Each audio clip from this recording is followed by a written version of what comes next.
Me gustaría iniciar con una plática en la que vamos a hablar acerca de los conceptos básicos que hay alrededor de los remates y ya al final, pues si quieren, podemos ahondar en algunas preguntas que ustedes tengan para conmigo, ¿no? Entonces, vamos a comenzar.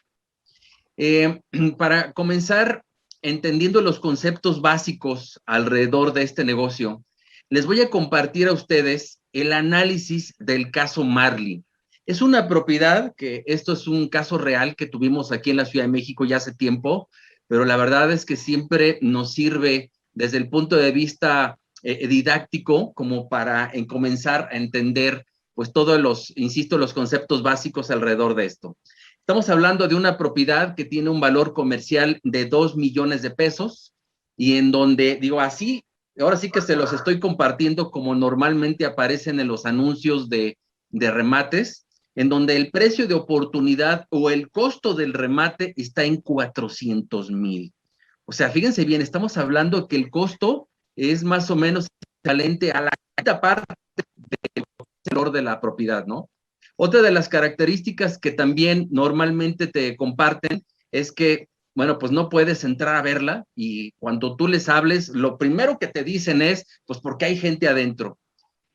Solo son propiedades que se pueden comprar en efectivo, no se aceptan créditos hipotecarios y te la entregan, digo en este caso en especial así fue, entre 12 y 18 meses después. Ahora sí que tenemos aquí imágenes reales de este fraccionamiento. La verdad es que es un fraccionamiento de clase media, media alta, que se encuentra aquí al norte de la Ciudad de México. Aquí tenemos ya un acercamiento a una de las privadas.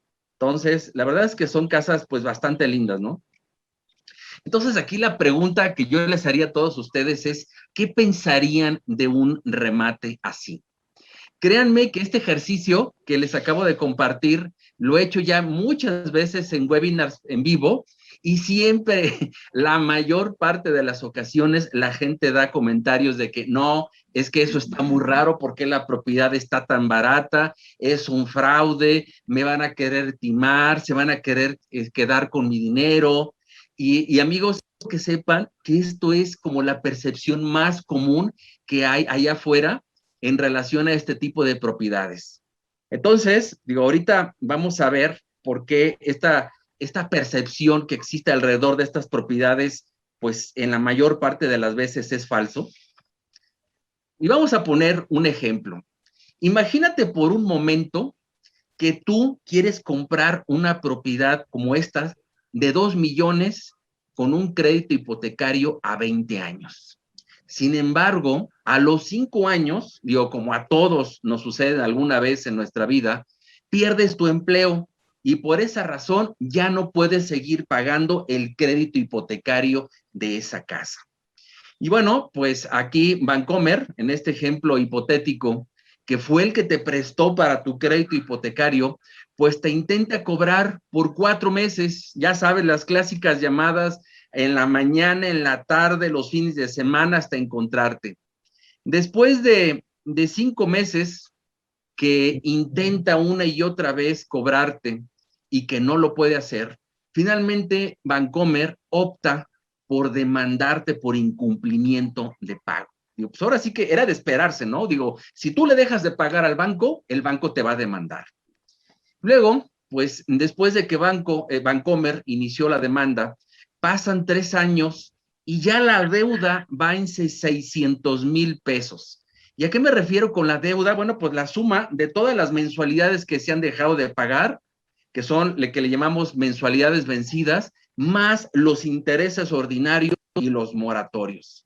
Y entonces el banco llega a un punto, o sea, en este caso Bancomer, que contrata un despacho de abogados expertos en remates hipotecarios para que venda esa propiedad como remate.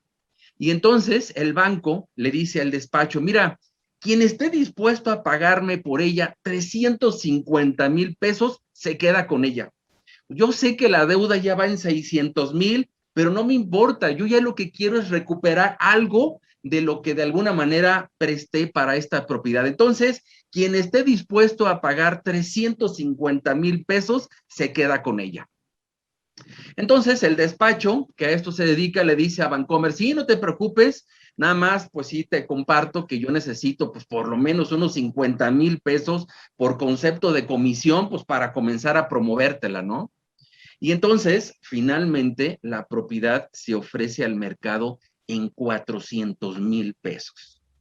Entonces, yo te preguntaría, ¿sigues pensando bajo esta historia que te acabo de platicar que los remates son un fraude? Pues claro que no. O sea, la clave para poder saber si una inversión en este tipo de propiedades es seguro es conocer la historia. Digo, porque lo único que vemos normalmente, insisto, en los anuncios de remates son costos que son muy por debajo del precio normal, que como ya lo vimos, que son en efectivo, que no se aceptan créditos, que no se puede entrar. Sin embargo, digo, para quienes no están insertados en el medio de los remates, pues ese tipo de propiedades pues se presta siempre a malos entendidos. Dices, oye, ¿cómo es posible que una propiedad pueda estar tan barata? Algo debe de tener raro, ¿no? Sin embargo, insisto, como ya se los acabo de demostrar, la consiste en conocer la historia. Entonces, alrededor de este tipo de propiedades, pues siempre hay como, ¿cuáles las clásicas preguntas frecuentes que la gente hace? La primera que hacen es, oye, ¿se pueden utilizar créditos hipotecarios? Y aquí la respuesta contundente que siempre se tienen que grabar es, no, no se puede utilizar ningún tipo de crédito. Todas las compras de estas propiedades son en efectivo y me refiero a transferencia interbancaria. Otra de las preguntas que normalmente hace la gente es, bueno, ¿y qué hacer si el deudor, y cuando me refiero al deudor, pues ya saben, las personas que están en ese tipo de propiedades, así le llamamos deudores, o sea, la pregunta es, ¿qué hacer si el deudor paga lo que debe? Y entonces yo les diría, genial, porque eso significa que el inversionista obtuvo buenos rendimientos en el corto plazo. Espero darme a entender. Vamos a regresar al ejemplo que les acabo de platicar hace un rato. Como ya les comenté, la deuda, en ese caso hipotético, ya iba en 600,000 pesos. Sin embargo, el despacho que contrató Bancomer ofreció la propiedad en 400,000. Quiere decir que si al día siguiente que este inversionista compra el remate, pues invirtió 400,000 y el deudor paga la deuda 600,000, pues yo te pregunto, pues ¿cuánto ganó? Invierte 400, la utilidad son 200,000 pesos. Así de simple. Entonces, el de que los deudores paguen al día siguiente la deuda no es algo catastrófico, al contrario, es una ventaja que tiene el inversionista porque de esa manera va a poder tener rendimientos muy buenos en el corto plazo. Entonces, esa era otra pregunta frecuente. Otra pregunta clásica es, ¿se puede entrar a verlas? Pues no. ¿Por qué? Porque la mayor parte de las veces son propiedades en las que la gente todavía está en un proceso de demanda y no ha habido todavía algún momento en el que el juez ya autorice la posesión de la propiedad y por lo tanto, pues todavía la gente vive ahí y por eso, pues ahora por obvias razones, pues no se puede entrar a... Entonces, digo, son como ciertos detalles que tienen este tipo de propiedades por los cuales de repente, pues la gente rehuye de ellas, ¿no? Entonces, digo, yo entiendo que la gente rehuya de ese tipo de situaciones, pero por eso vas a comprar casas al 50% de descuento, al 70% de descuento. O sea, yo les comparto, amigos, que todas las propiedades en las cuales yo he invertido en los últimos 8 años, siempre las he comprado al 70% de descuento.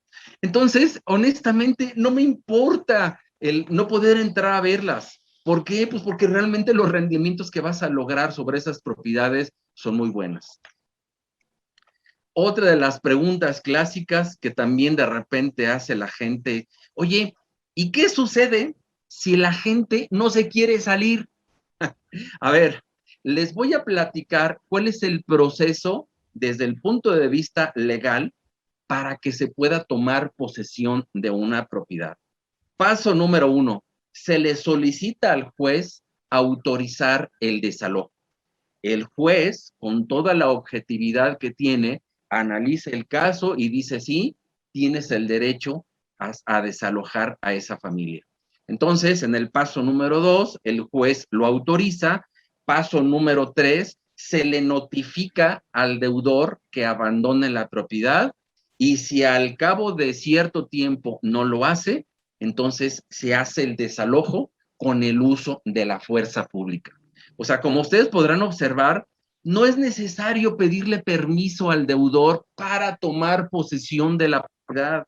Entonces, ahora sí que siempre cuando se invierte en este tipo de propiedades, pues obviamente como inversionista tienes que separar un pequeño presupuesto para poder hacer el desalojo. Eso es lo único que se necesita.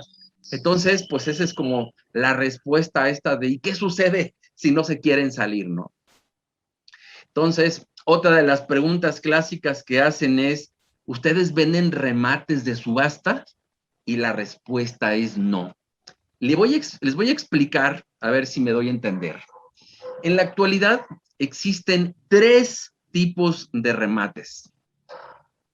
Y para poder entender a qué me refiero con estos 3 tipos de remates, desde el momento que se finca una demanda sobre una propiedad, pues existe toda una serie de etapas y de procesos hasta que finalmente se llega a la toma de posesión de la propiedad. Este proceso, que normalmente a veces dura entre año y medio o 2 años y medio, en alguno de sus puntos, inevitablemente llega a la subasta pública de la propiedad. Entonces, si queda claro que siempre en algún punto se llega a esta subasta pública, entonces, todos aquellos remates que se compren antes de la subasta se conocen como derechos litigiosos. Los que se compran en la subasta le llaman remates judiciales. Y los que se compran a quien ganó en la subasta les llaman remates bancarios o lo que se conoce como adjudicadas. Entonces, esos son los 3 tipos de remates. Eso significa que a nivel comercialización, pues en los que nosotros nos enfocamos, pues son en los que tienen como proceso o la etapa legal antes de la subasta o después de la subasta, pero nosotros no comercializamos como tal los remates judiciales, porque los remates judiciales de las subastas por lo general, pues tienen como característica que va a haber una fecha definida de la subasta en un cierto lugar, y entonces, como son muy específicos en cuanto a esas fechas, pues nosotros normalmente no tenemos acceso a ese tipo de propiedades. Digo, aquí les pongo un pequeño esquema de cuáles son todas las etapas que normalmente sigue el proceso legal. Como ya se los comenté, digo, si lo vemos de izquierda a derecha, después de que hay un incumplimiento de pago, pues primero se inicia la demanda, se le notifica al deudor que está siendo demandado, hay una etapa de emplazamiento que es en la que ambas partes, tanto deudor como banco, desahogan sus pruebas ante el juez, luego llega la sentencia. Digo, aquí la sentencia clásica es que se le condena al deudor al pago de la suerte principal más ciertos intereses ordinarios o moratorios. Luego llega la etapa de ejecución de sentencia, que es una etapa preparatoria a la audiencia del remate. Luego llega la audiencia del remate, que es el momento de la subasta, y luego la adjudicación, que es la que tiene la persona que ganó en la subasta. Entonces, como podrán observar, de la etapa 3 a la 7, pues son los remates que se conocen, insisto, como derechos litigiosos, y luego los remates judiciales y los bancarios. Normalmente, los remates que ustedes ven en los portales inmobiliarios o en los anuncios de la calle, pero principalmente los portales inmobiliarios, estamos hablando solo de los remates bancarios. Para acceder a los derechos litigiosos, Normalmente solo los que estamos como inmiscuidos en este medio de los remates podemos acceder a ellos. Entonces, digo, bajo esta perspectiva, algunos dirán, ah, no, bueno, pues si así está la situación, pues yo prefiero los remates bancarios porque lo único que sigue es la escrituración y yo no quiero complicaciones. Pues sí, nada más que si tú, por ejemplo, compras un remate bancario, comparación con el valor comercial, pues estás hablando de propiedades que van a tener un 20% de descuento, cuando mucho. En cambio, por ejemplo, un remate judicial, si tú lo quieres comprar en una subasta, tú puedes comprar casas hasta el 40 o al 50% de descuento. Y en el caso de los derechos litigiosos, insisto, ahí los consigues hasta el 70% de descuento. Entonces, es cuando dices, híjole, pues, ¿qué es lo que prefiero? Prefiero tiempos cortos, porque digo, también, pues obviamente el tema de los tiempos está inmiscuido en este proceso, o prefiero un rendimiento mayor. Y bueno, pues para eso, ahora sí que depende mucho del perfil del inversionista. Y eso, pues, nos lleva a la siguiente pregunta frecuente. ¿Son de entrega inmediata? Y la respuesta es no. O sea, normalmente en el medio inmobiliario, ya saben, se hace la transferencia ante notario, en ese momento se termina de firmar todo y al poco tiempo tú puedes, o el inversionista puede tomar posesión de la propiedad. En el caso de los remates, eso no aplica. ¿Por qué? Porque como ya lo vimos, pues estas propiedades están insertadas dentro de un proceso legal y, por ejemplo, si lo que se compra es un derecho litigioso, pues normalmente tú llegas a poder tener posesión de la propiedad entre 18 y 36 meses. Si es un remate judicial o bancario, de 6 a 12 meses. Entonces, pues ahora sí que ese es como el panorama general en cuanto a los tiempos de entrega. Y bueno, pues aquí hay una cosa bien interesante. ¿Cuál es el perfil clásico de las personas o de los clientes que compran remates? El perfil más clásico es, digo, de entrada, pues gente que específicamente se encuentra en búsqueda de remates bancarios. Ese es como el perfil más clásico. Otro tipo de personas que de repente también pues se sienten como más atraídas a este tipo de propiedades es, ya saben, la clásica persona que insistentemente quiere acceder a colonias donde su presupuesto es muy bajo. Digo, por ejemplo, ahí en Jardín Real, pues ya saben que las propiedades están alrededor, valor comercial entre 4 y 5 millones de pesos, y luego de repente se encuentran el que, oiga, pues yo nomás tengo 1,5 millones. No, amigo, pues mire, la verdad es que para 1,5 millones, pues mejor le comparto otras propiedades. Oiga, pero no habrá forma de encontrar una oportunidad ahí. La respuesta debería ser sí, pero a través de un remate bancario con ciertas características que ya estamos aclarando ahorita. Otro tipo de perfiles que nosotros también hemos como intentado mucho es la gente que se encuentra en búsqueda de propiedades tradicionales. Digo, honestamente, este perfil les comparto que es muy difícil que funcione con ellos. Nosotros ya hemos hecho, si se le puede llamar, experimentos. Digo, por ejemplo, aquí al norte de la ciudad pusimos varias mantas que decía, digo, por ejemplo, era una colonia en la que, como aquí en Jardín Real, casi todas las propiedades tenían un valor comercial entre 4 y 5 millones. Y entonces pusimos venta de propiedad, precio de oportunidad, 3 millones, o le pusimos 2,5 millones.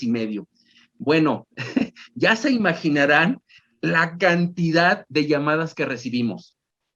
Pero cuando a la gente le decíamos que estábamos hablando de un remate bancario, bueno, comparto que estuve haciendo conteos, recibimos cerca de 200 llamadas y de esas 200 llamadas no se hizo una sola venta. ¿Por qué? Porque la mayor parte de la gente que está en búsqueda de propiedades tradicionales, cuando oyen remates, pues traen toda esta serie de percepciones negativas que ya hemos venido comentando alrededor de este tipo de propiedades.